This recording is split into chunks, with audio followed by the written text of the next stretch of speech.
Hello everyone, आज हम लोग का टॉपिक है the sales of goods act 1930 business law came into force on 1 July 1930। सबसे पहले आया था। कंटेन 66 सेक्शंस, मतलब इसके अंडर में 66 सेक्शंस आता है। Available to the whole of India except the state of Jammu and Kashmir. सभी जगह मतलब इंडिया में एप्लीकेबल है except the state of Jammu and Kashmir. Contract of sale defined in section 4 subsection 1 as a contract of sale of goods is a contract whereby the seller transfers और agrees to transfer, मतलब कि वो transfer कर रहा है या agree कर रहा है to transfer the property in the goods to the buyer for a price. Essentials must be at least two parties, buyer and seller. Goods जो कि मूवेबल प्रॉपर्टी होना चाहिए other than actionable claims and money. Price in money, not in kind or not in barter system. Transfer of property. All ownership risk are transferred to buyer and seller. सभी risk और ownership जो है वो transfer होता है buyer और seller के बीच में। All the essential elements of a valid contract.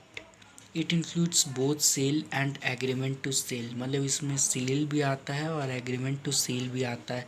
Cell में ये रहता है कि ऑनरशिप और रिस्क इमीडिएटली ट्रांसफ़र कर दिया जाता है, और वही एग्रीमेंट टू सेल में फ्यूचर डेट में ट्रांसफ़र किया जाता है। अब हम लोग देख रहे हैं difference between sale and agreement to sale. Sale in property in the goods passes to the buyer immediately and along with the risk। immediately transfer होता है और वो भी रिस्क के साथ ट्रांसफ़र होता है। Agreement to sale since property does not pass to the buyer, मतलब इसमें प्रॉपर्टी तो पास नहीं हुआ है क्योंकि वो फ्यूचर डेट में होगा। Risk also does not pass to him, इसमें रिस्क भी पास नहीं होता है।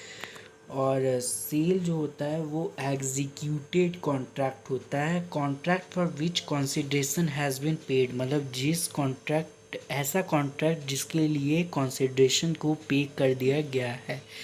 और वही agreement to sale, it is on executory contract, contract for which consideration is to be paid on future date, जो कि अभी चल रहा है उसको हम लोग एग्जीक्यूटरी बोलते हैं। ठीक है। Contract for which consideration is to be paid on future date. Seller can sue to the buyer, मतलब सेलर sue कर सकता है in case of sale. In case of agreement to sell, the aggrieved party can sue for damages only, और इसमें सिर्फ damages के लिए ही sue कर सकता है, not for the price। मतलब वो प्राइस नहीं मांग सकता है, सिर्फ डैमेजेस का क्लेम करवा सकता है, सीव कर सकता है।